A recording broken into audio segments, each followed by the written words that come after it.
Good morning, everyone. I'm Lieutenant Tina Jones, a Public Information Officer with the Portland Police Bureau. Thank you for being here today. We are very excited to get the opportunity to have you meet Chief Jami Resch and ask some questions. We will begin with some opening remarks by Mayor Ted Wheeler, followed by Chief Jami Resch, then end with questions and answers. During the question and answer segment, we ask that you please introduce yourself and share the outlet you represent. Now I am pleased to introduce Mayor Ted Wheeler.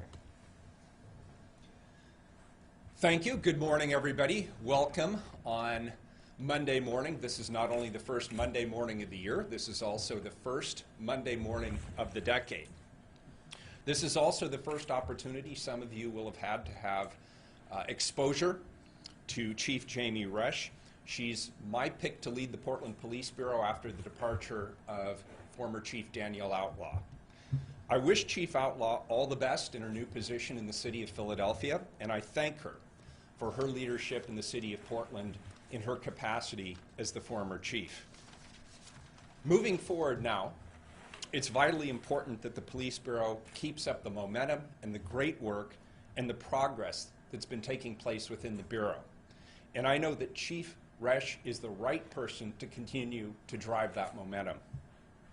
I've had the opportunity over the last year or so to work closely with Chief Resch in her capacity as the Deputy Chief of Police.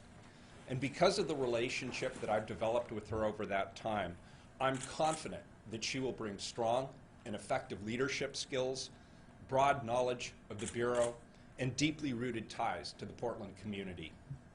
We're so fortunate to have somebody with her experience level stepping in and seamlessly continuing the great work that's already taking place within the Portland Police Bureau. I know that some of you want to know, why did I pick Chief Resch? Here's just a few of the reasons. She is a highly trusted and well-known and well-respected individual within the Bureau, and she's risen through the ranks over the course of more than 20 years. She's also well-respected and trusted within the community, where she's known for proactive and positive, strong relationships, especially amongst vulnerable populations in Portland. As a member of the executive team within the Bureau over the last 2 years, she's been a visionary and integral part of the recent improvements that have taken place at the Portland Police Bureau. Her leadership has been and continues to be a highly instrumental factor in bringing the Portland Police Bureau into substantial compliance with the Department of Justice settlement agreement.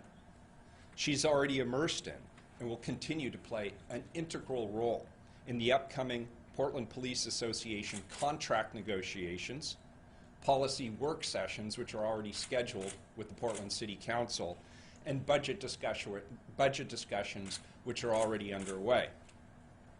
I also appointed Chief Resch because I know she knows my priorities and my agenda and my vision as the police commissioner. She's on board with my commitment to make the Police Bureau strong, effective, and accountable to the public which it serves. She's devoted her entire police career to the Portland community, and I truly look forward to working alongside her as she continues her dedicated public service as Portland's next police chief.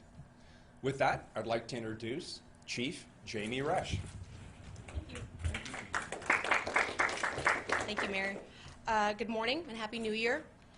First, let me start with a thank you. I know that many members of the media asked to meet with me week before last, just after my appointment to Chief. And as you can imagine, it was a very busy week and a holiday, and we couldn't make that happen. So I thank you for your patience then and your continued patience. Many people have already asked what it was like when Mayor Wheeler asked me to become chief. And while I can say when I got sworn in 20 years ago, I did not anticipate this, as I have moved throughout my career, and especially in my recent appointment as deputy chief. It's always something that you prepare for and that I was very honored to be asked to do, and I'm very honored to serve the citizens of Portland. I'm also honored to work with the men and women that make up the Portland Police Bureau. I can say that I'm deeply humbled to accept this opportunity, and I will do everything I can to promote positively the Portland Police Bureau. I've been overwhelmed by the appreciation and support of kindness I receive not only from within the Bureau, but from the community themselves. And I want to take a moment to especially thank the people who anonymously sent me letters and cards. While I can't respond to you because you sent them anonymously, I want you to make sure that you know I read them, I appreciated them, and I will do everything I can to try to make you proud of the Portland Police Bureau. As a member of the executive team for the last 2 years, I have played a role in setting the vision and goals for this organization, and therefore I pledge to continue to support all of the great work that is already being done. I plan to continue the commitment to ever improving PPB and our relationships within the community. Now is the time to continue the momentum.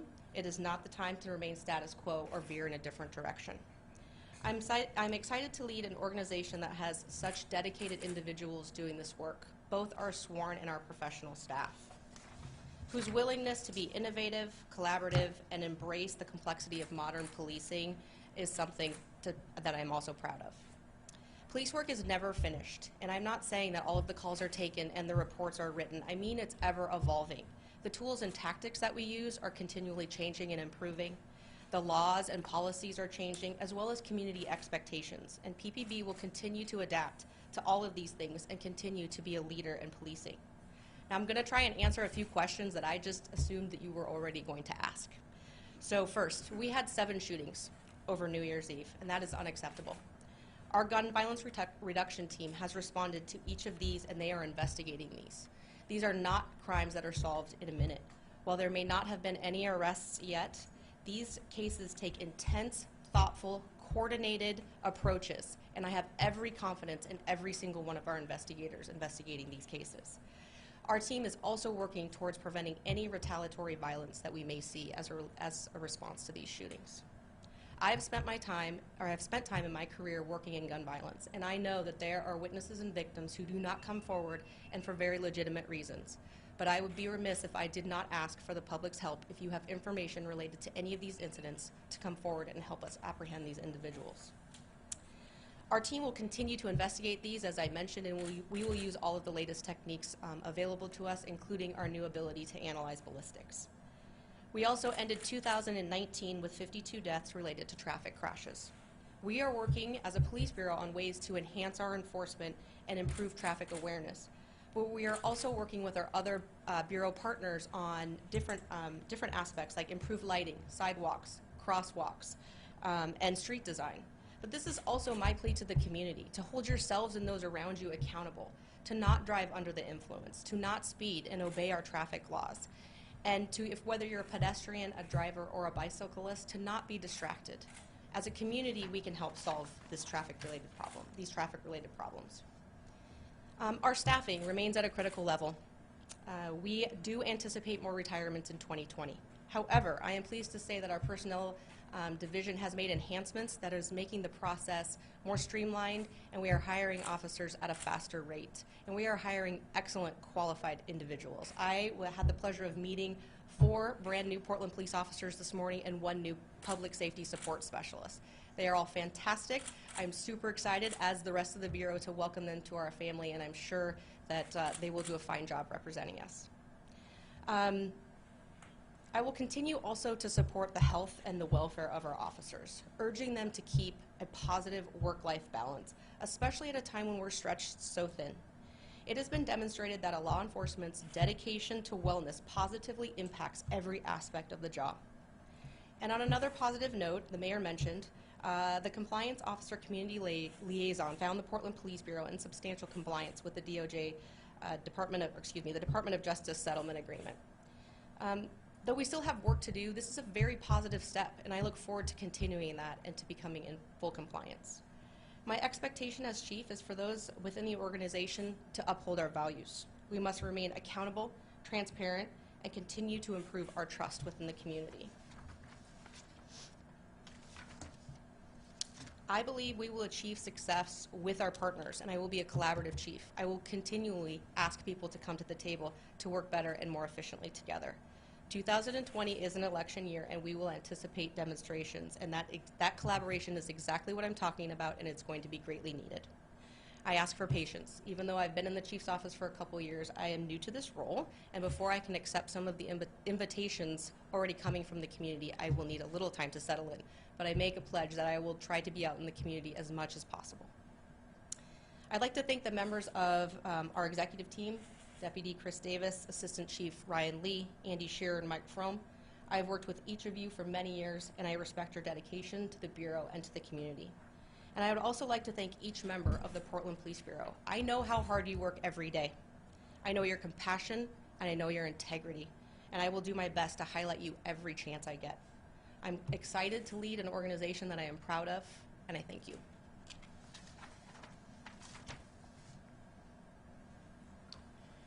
Thank you, Chief.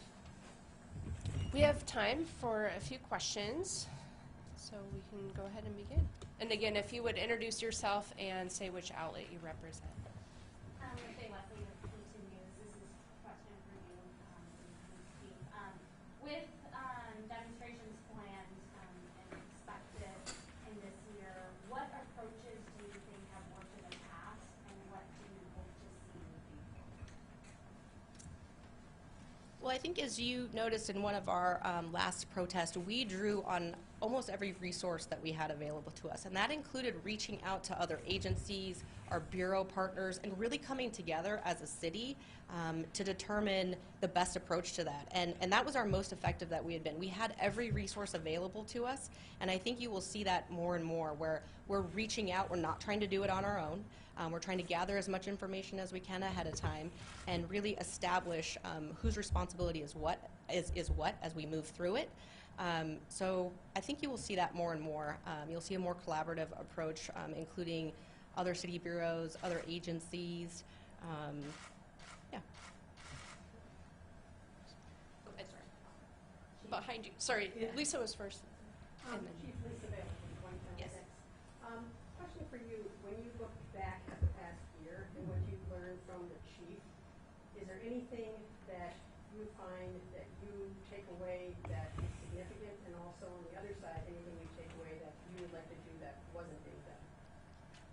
As far as significant, there were a lot of things that Chief Outlaw did exceptionally well.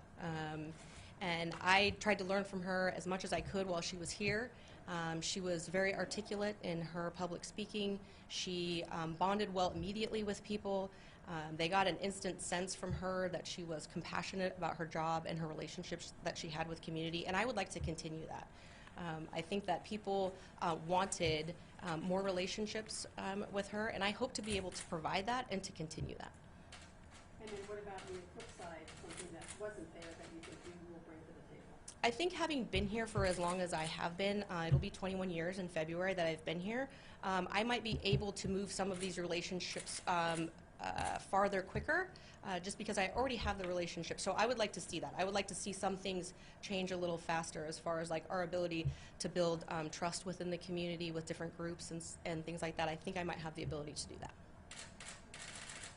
Can you tell us a little bit about what drew you into law enforcement? I see you attended University of Portland and was minor in philosophy or Psychology. psychology. Not philosophy. Okay. Yeah, yeah. Psychology. Uh-huh. Like health science, is that right? But Yes. what drew you to law enforcement? Did you grow up in Portland?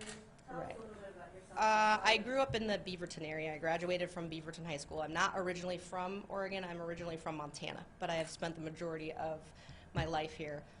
Quite honestly, law enforcement was not something that I originally aspired to do. I did graduate from University of Portland with an allied health science degree with the idea that someday I would be a doctor.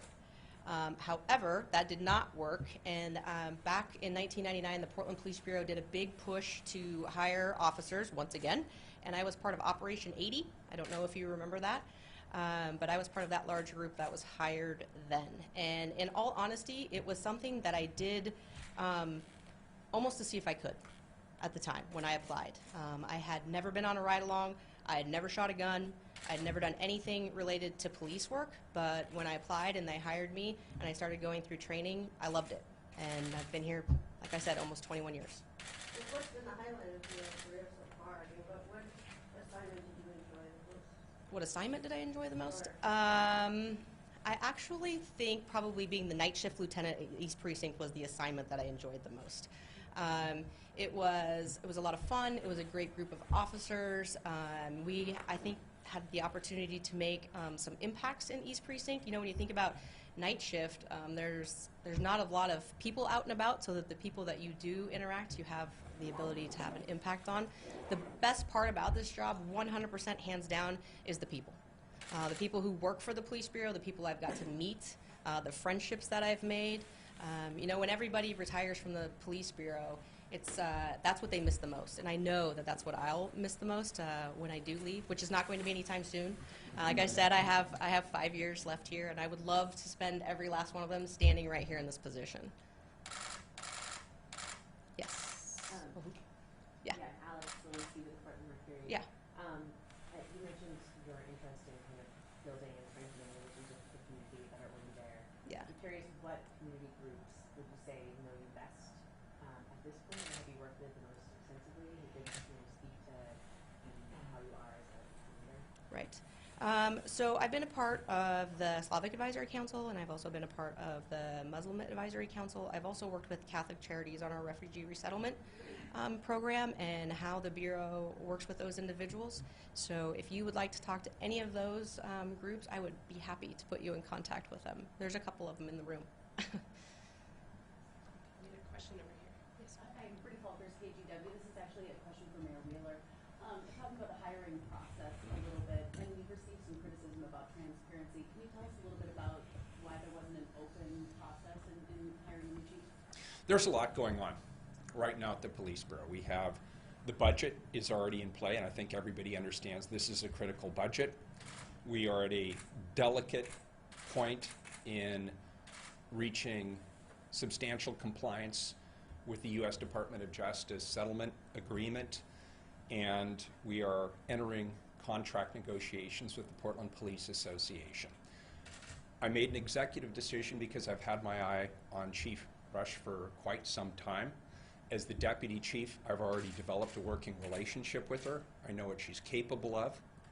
I know she has the trust of the command staff. She's trusted by the rank and file, as she's indicated. She also has the trust of the community. She can work with the city commissioners. So from my perspective, I already knew her, I already trusted her, and I believe she's the best person for the job. That's why I made the decision that I did. Yes, ma'am. Chief Kelsey Watts from Channel 12. Just wanted to get back to gun violence. I know you mentioned that in your remarks today. Do you think that the creation of the gun violence reduction team is working? Is that an approach that you want to continue with under your leadership? Yes, absolutely. So the approach to gun violence it's kind of a three-pronged approach. And for those people who have been in the Bureau or have heard our gun violence reduction team members speak at other community events, you may have heard this before.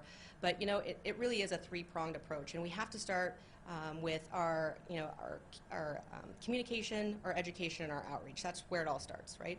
And then our gun violence reduction team does this. They go to as many community events as they can and try to provide resources and education to those who may be affected by gun violence. And then also the second prong would be basically like the investigative approach. However, this is only after an event has occurred, right? We only investigate after an event has occurred. And that really limits us.